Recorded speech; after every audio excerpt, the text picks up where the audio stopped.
Ladies and gentlemen, the story you are about to hear is true. Only the names have been changed to protect the innocent. NBC brings you Dragnet.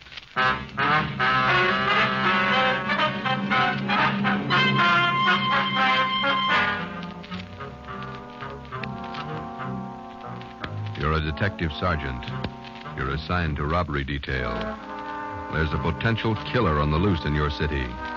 18 women have been beaten and robbed by this man. The newspapers call him the Werewolf. Your job is to get him.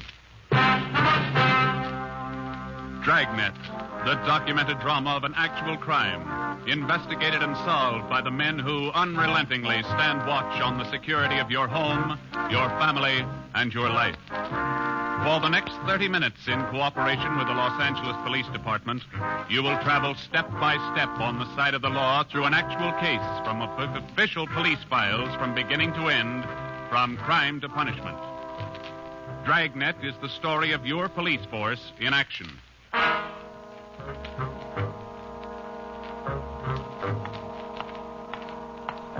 It was Thursday morning, February 2nd.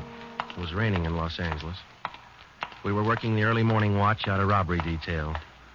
Detectives in Los Angeles work in pairs. My partner's Ben Romero. He's a sergeant, and so am I. My name's Friday. The boss is Ed Backstrand, chief of detectives. I was on the way back from the teletype room, and it was 3 a.m. when I got to room 27A, robbery detail. Hi, Ben. What's up? Keep your coat on, Joe. Just had a hotshot call. Coming, Skipper? Right behind you. Let's go, Friday. Well, what was it, Ed? Another woman robbed, almost beaten to death. Well, how many does that make? About 18 in 6 weeks. Is that right, Skipper? Yeah, 18 too many. Come on down these stairs to the garage. Yeah. What about that suspect we had, Ed? You mean Martin? Yeah. Had to release him this morning. But I got a good tail on him, Henderson. Yeah. We got any report yet? Nothing definite to hold him for. Here's the garage. Let's hustle it. Right. Then if this isn't Martin's job, Skipper, and he's not the right man... Then we start all over again, and we work night and day till we find the right man. Here's the car. Let's go. Ben, you drive. Huh? Yeah, all right. How do the victims describe this guy, Ed? Pretty sketchy. Supposed to be tall, dark, long black hair. Last woman said he had a face like an animal. Something like a dog. Or a wolf. A wolf? Yeah. She said something like a werewolf. Something like a werewolf. Well, he almost had to be that, judging from the way he operated. He was either an animal or a raving maniac. One thing we were sure of, he was smart and he was dangerous. For almost 2 months, he'd prowled the streets in a stolen car in the early morning, usually between 3 and 5 a.m., and the victims were always lone women, most of them waitresses, coming to work or going home. He dragged them into the car, robbed them, beat them until they were unconscious, and then throw the body out into the street. That's just what we found when we pulled up to the curb near the corner of 8th and Grand. One cruiser car was already there, and so was the ambulance. About a dozen people were standing around looking at the crumpled figure of a woman sprawled out on the sidewalk. 2 officers were talking to the only witness, a thin, sallow-faced newsboy. His story didn't give us much to go on. Like I was telling these cops, or these officers, sir, I was walking up 8th Street on my way home as usual when I see this blue Chevy sedan pull up down the block there a little way and dump out the dame's body. Well, actually, I don't know what to think. You get a look at the license plate? Well, no, I didn't. Tell you the truth, I could hardly keep from... Well, I was just plain scared. Well, what did you do after you saw him throw the body out, son? Well, I just stood there for a minute, and the fellow in the car drove right on past me. Did you get a look at him? Yeah, I sure did. How close were you when he drove past? Well, no, it couldn't have been more than, 8 or 10 feet away. I was right over there by the street light near the curb. Would you know this man if you saw him again? I don't know about his height or his build or his weight, but, mister, his face I'll never forget. Why do you say that? It was just like the paper says about him.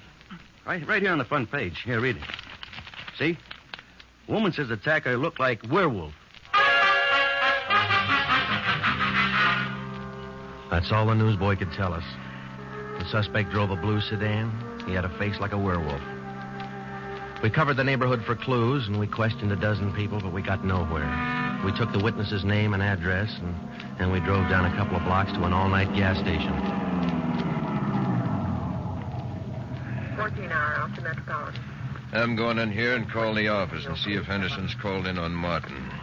We might still have a suspect. Right, Skipper. 13-hour off the Metropolitan. Looks as mad as a wet hornet, doesn't it, Joe? Yeah. Did you get a good look at that woman's face when they moved her in the ambulance? Hell. Sure does like to mess him up. Oh, I don't know how we're going to get him, Ben, but we better do it fast. Next time, it'll probably be murder. Oh, here comes the skipper, Joe. Uh-oh. Doesn't look good. What is it, Ed? Just talked to Henderson. He tailed Martin to a bar in Long Beach. He hasn't been out of his sight for 2 minutes since yesterday. Martin's clear. And we're right back where we started. Yeah, with one more half-dead woman in the hospital. Well, how about that stolen car, Skipper? Wait a minute. Get that radio up. Okay. Code 3, ambulance dispatched. Code? Attention, all units. On Grand Avenue between Venice and Washington, a woman, victim of robbery and attack. Code 3, ambulance to task. Code 3, red light and siren. Come on, Friday, let's roll.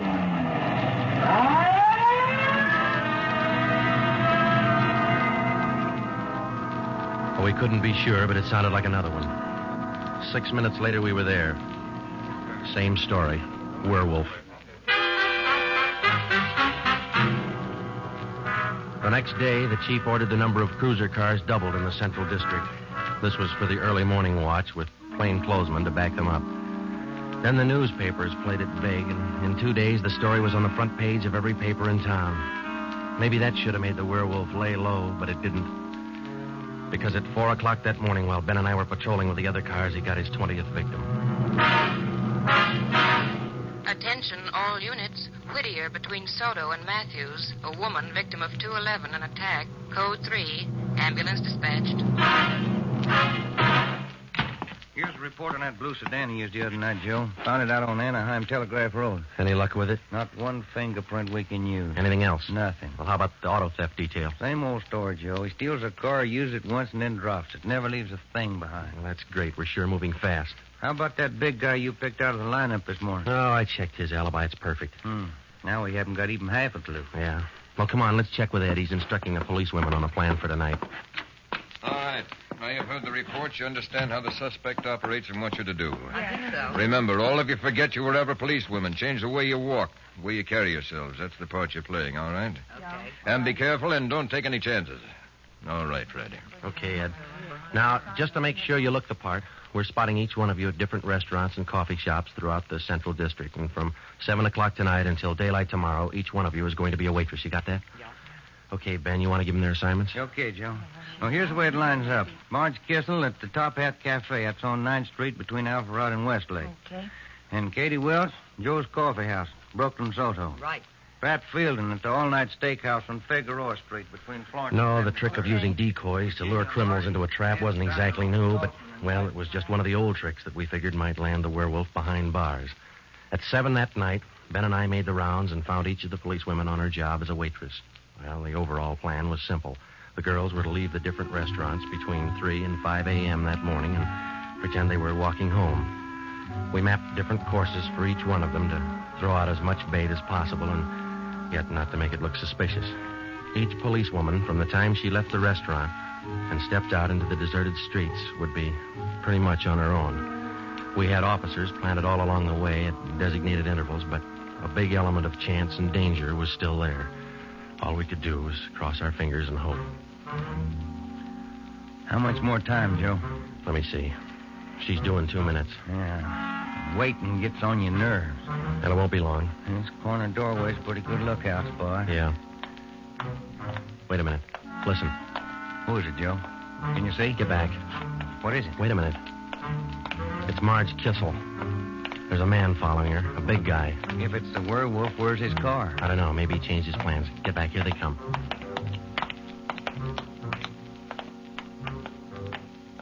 You get a look at him, Joe? Oh, pretty good. Not too suspicious. Might be coincidence. Well, I got a pretty good lead. Come on, let's go. Stay back in the shadows. Hey, Joe. Hmm? So where'd the guy go to? I lost him. The little coffee shop up in the next corner. See? Take a look. Oh, yeah. He's opening the door. He's turning on the lights. Yeah. Looks like a false alarm, Joe. Well, let's check him anyway.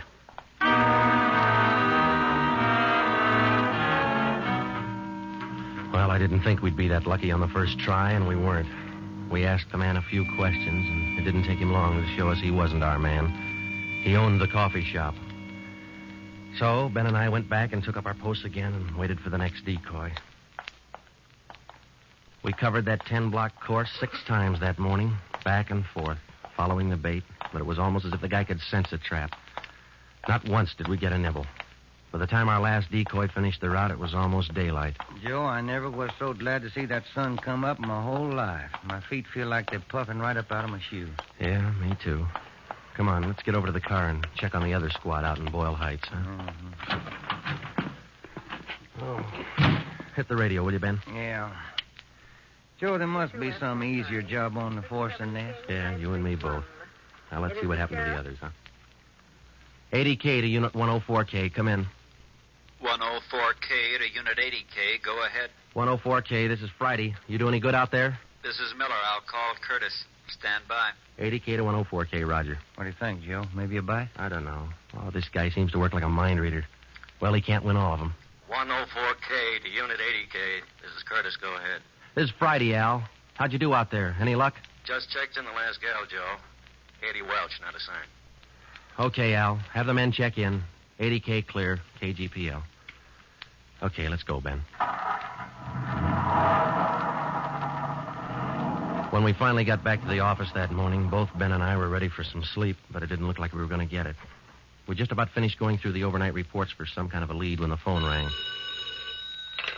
Robbery Friday. Hi, Joe. This is Wilkerson, auto theft. Hi, Wilkie. You got something for us? Not much, Joe, but it might work into something. Just got a report in on a pair of stolen license plates. Oh? Yeah. I'm not much of a hawkshaw, but I figure there's just a chance it might be your werewolf boy. How come? I don't know. Maybe just a hunch. After 13 years in this business, you get to know thieves pretty well. Sometimes you got to even think like them. Okay, Wilkie, thanks. We'll check by in a couple of minutes. Right, Joe. What do you have to say? Pair of license plates stolen last night. Wilkie's got a hunch it could have been our man. Well, might be an angle, Joe. If that werewolf guy'd hang on to one car long enough, we'd have a chance at him. Well, he's too smart for that. I don't know, Joe. Sooner or later, he's going to make a mistake. Yeah. Come on, let's check with Wilkie. Well, we checked with Wilkerson. We got the best piece of news we'd had in days. On the average, 95% of stolen cars are recovered or located within 24 hours. In the remaining 5%, Wilkerson, by a simple process of elimination, narrowed down the number of cars the suspect might be driving. Wilkie figured 6 cars. There they are. Now, I'll bet you if you picked up your man tonight, he'd be in one of these cars. Let me see, huh? 2-door black sedan, yellow convertible, another sedan, green, blue coupe, black coupe, and a gray convertible. Well, that's good work, Wilkie. At least we got something to look for now. Yeah, you're right, Joe. Wilkie, you got the numbers of those stolen plates you're talking about? Yeah, right here, Ben. They're already on the hot sheet. Good. Keep us posted, huh? As usual, Ben. See you later, Wilkie. Well, that's a good break, Ben. Something to keep us busy tonight. Tonight? What do you mean? We're setting another trap. Same thing as last night. Same police women, same everything. Well, only this time let's hope he steps into it. You know, Joe, this werewolf character's getting me mad.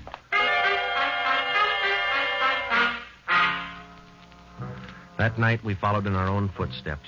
We planted the policewomen decoys in 3 separate districts, and a few minutes before 3 a.m., our squad of men took up their positions. The same policewomen went to their waitress jobs in the same restaurants, and Ben and I and the rest of the men stood in darkened doorways or empty filling stations or whatever cover we could find. And we waited and waited. What time is it, Joe? Let me look. 4:30.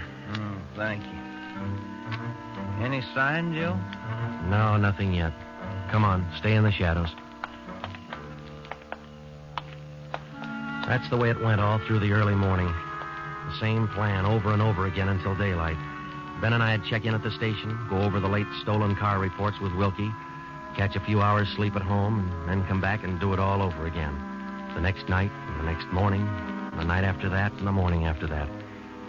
5 days later, Ben and I were ready to call it quits. I'll admit it, Joe, I can't figure. The guy's either psychic or else he can smell a cop a mile away. Yeah, well, at least we got that stolen car angle left. Did you check with Wilkie yet this morning? I'll give him a call now. All right.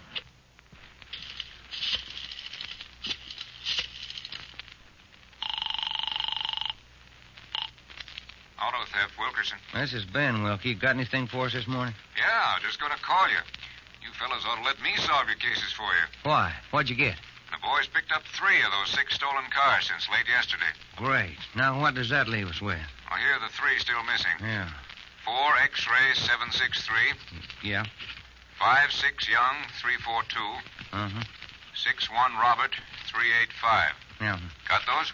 Yeah, thank you, Wilkie. Check you later. Good news? Remember those 6 missing cars? Yeah. Wilkie says the boys found 3 of them since late yesterday. Here's what's still out. The blue coupe, the yellow convertible, and the gray convertible. Yeah. Well, this feels like the right track for a change, Ben. Friday, Romero, got a minute? Sure thing, Skipper. Come on, Joe. What do you got, Ed? Woman out in Hollywood just called in with this. She said she walked down to the corner from her house last night to mail a letter. On the way back, a guy pulled up in the car and tried to drag her inside. Any description? Big, heavy-set, dark, same thing. Well, how'd you get away from him, Skipper? She said she started running as soon as he made a motion toward her. When he saw her run up the steps of her house, he jumped back in the car and took off. Well, how come she didn't call in before then? She hasn't got a phone. She's afraid to leave the house again until this morning. Sounds good, Chief. You got her address there? Here you are. Mrs. Tom Burdick, 1237 Wilcox, apartment 10. Come on, Ben. This might be what we're looking for. Who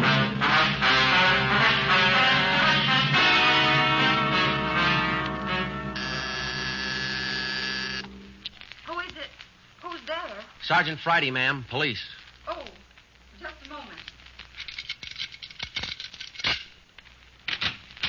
I'm Sergeant Romero, Miss Burdick. This is my partner, Sergeant Friday. We come out to check on your call about that little trouble last night. Oh, well, I don't know if I'm going to be much help to you. I was so frightened about all I could do was just run. Well, could you add anything to the man's description, Miss Burdick? I mean, other than what you told the chief on the phone? Well, now, honestly, I don't think I can. All I saw was this tall, dark man jumping out of his car and starting for me. He had a heavy build and seemed to me, well, a large head with lots of long black hair. Uh-huh. Miss Burdick, would you recognize this man if you ever saw him again? Well, I think I might.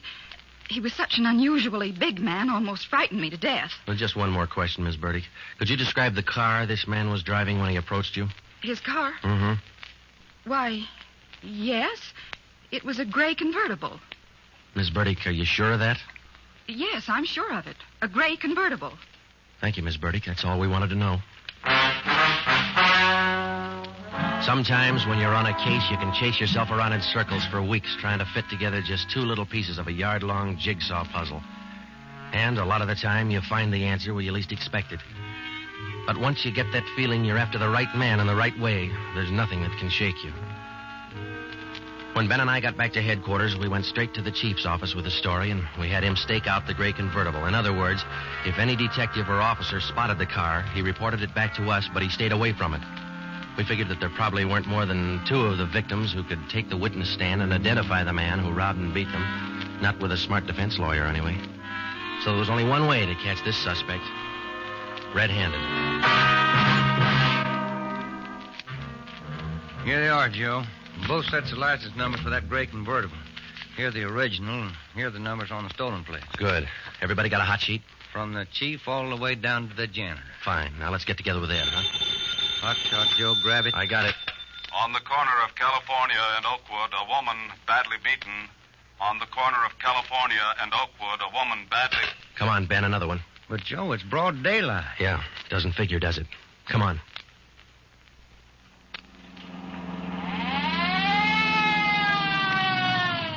That vacant lot over there, Joe. 2 plainclothesmen and uniformed officers were keeping the crowd back. An ambulance was drawn up by the curb, but it was empty. When we got down to the rear of the lot, we found out why. They were waiting for the coroner. The woman was young, not much more than 30. Her body was half sprawled across the muddy ground, and her face was turned upward. It had been badly beaten. They figured it happened last night, Sergeant. Have the fingerprint men been notified? Yeah. How about the crime lab? Just called them. That's good. Now let's keep everybody out of the area till they get here. All right, Sergeant. Who found the body? One of the kids in the neighborhood. The woman was dead when he found her.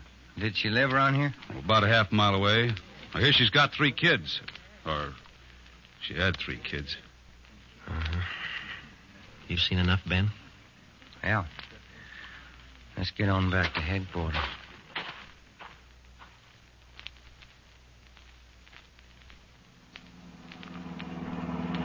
way back to headquarters, Ben and I planned our next move. And by the time we got to Ed Backstrand's office, we knew exactly what had to be done. When we told him about the werewolf murder, he didn't say a thing for a minute. He just stared across the room at the calendar on the wall. Then he brought his hand down hard against the desk. Friday, Romero, I'm only going to say this once, so get it straight. That guy's pulled his last job in this city. He's through robbing and beating women, and he's through with murder. I've given you time to track him down, and now I want him in. No stalls and no excuses. I want him. I don't care how many men you use, and I don't care how you get him, but get him. That's all. Ben and I worked all that afternoon, right through dinner, up until 8 o'clock. By that time, the overall plan was down on paper and already in action. It was one of the biggest things we'd ever tackled, and, well, we didn't know if it was going to work. We only knew it had to work. We had a squad of 65 cars to stretch out over 40 square miles of the city in one big dragnet.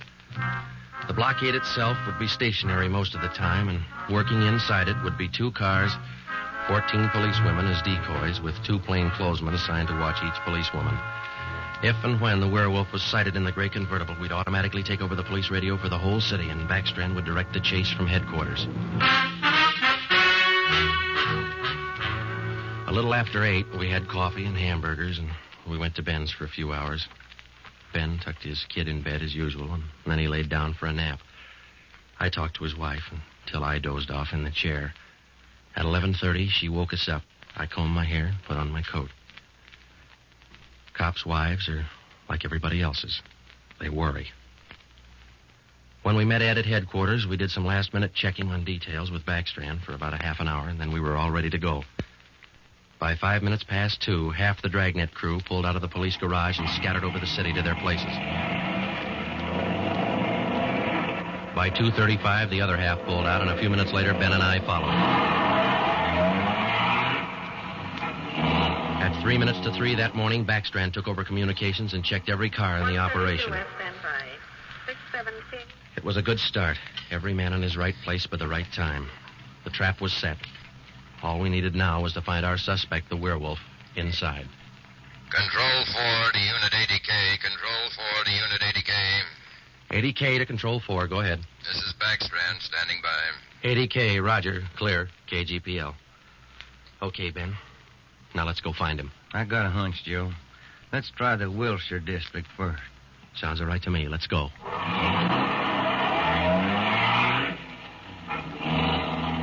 For the first hour and a half, we raked the Wilshire district back and forth.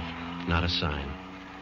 Then about 38 minutes past 4, we headed back for the downtown area and parked in an alley where we could double-check on one of our policewomen decoys. Here comes one of the gals now, Joe. Pat Field. Bet her feet are almost as tarred as mine. Yeah. You see anything else, Ben? Nothing. Quiet as a church. No, wait a minute. Car just turned the corner. Heading up in the same direction she is. Joe. Joe, it's slowing down. Wait a minute. It's pulling up beside her. It's a gray convertible. It's him, Joe. Come on. Ben, get down. He sees us. He's got a gun. You all right, Ben? Yeah, look at that guy take off. 80K to Control 4. 80K to Control 4. We've spotted the suspect. He's driving a gray Ford convertible. License 61 Robert 385. Suspect's headed east on Olympic from Alameda, driving without lights. Suspect is armed. He had a fast car and he knew how to drive it. We almost lost him twice. 2 minutes after we sighted him, Backstrand took over full radio control.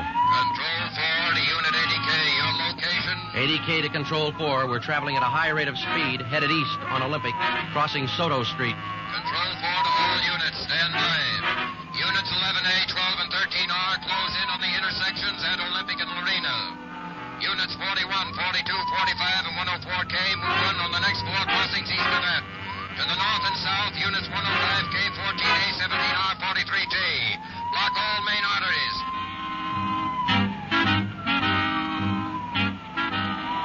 In the next half hour, the 65 cars in the Dragnet had pulled in like a noose around a 5-mile area. Ben and I hoped it was just a matter of time. Unit 80K to Control 4. Control 4 to 80K, go ahead. He's headed north on Fresno Street, crossing Whittier Boulevard. Attention all units. 80K now pursuing suspect north on Fresno from Whittier Boulevard. Units 15, 105K, 11R, and 18A block off the intersection on Fresno and 4. Hey, Ben, up there ahead. What's he trying to do now? Look, he's turning around. Yeah, and he's coming right for us. Watch it, Joe. Look out! Pretty close. 80K to control 4. Both on 80K, go ahead. Exchanging shots with suspect. Watch it, Ben. Here he comes again. Sure likes to use that gun, doesn't he? Sure does. Hey, Joe, look. Look, he's turning east. He's running for Hollenbeck Park. Yeah, 80K to control 4. Control 4, go ahead. Suspect just drove up over curb and into Hollenbeck Park. Control 4 to all units. Control 4 to all units. Converge on Hollenbeck Park. Suspect is in the park. He's armed. Use caution. Code 3.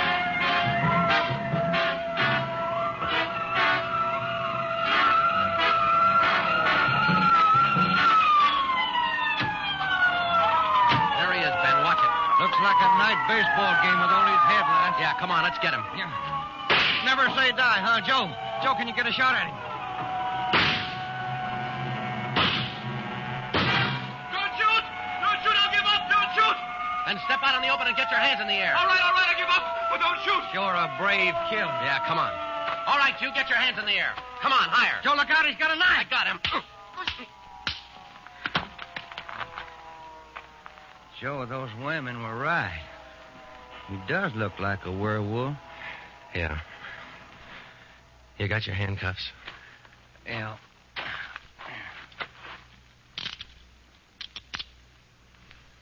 Okay. Got a cigarette? I've been out for an hour. Little place across the street. Maybe we can get some there. Okay. There's the crew from the 41R. Hey, fellas, take him into robbery, will you? Okay, Friday. I think there's a vending machine in there. Uh-huh.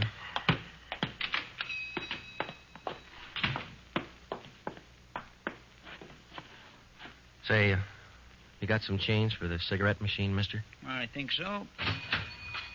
Say, who was that guy all them cops were after over in the park a little while ago? I picked up the werewolf. Been reading the papers? Yeah. You fellas cops? Yeah. Sure made it easy for you, didn't he? All you cops had to do was surround the little fella in the park.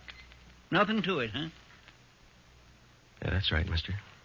Nothing to it.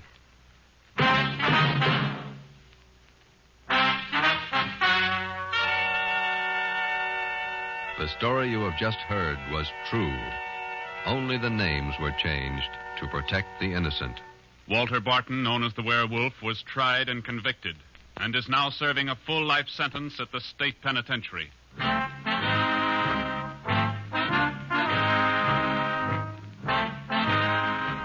This has been Dragnet, the third in a new series of authentic cases from official files. Technical advice for Dragnet comes from the office of C.B. Horrell, Chief of Police, Los Angeles Police Department. Tonight's program is dedicated to Sergeant Mario Victor Dyro of the Los Angeles Police Department, who, on the morning of January 1st, 1943, gave his life so that yours might be more secure.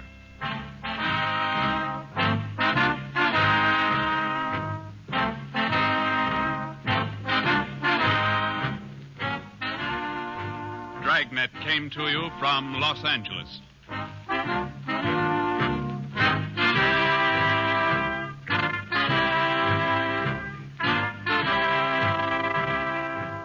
This is NBC, the national broadcasting company.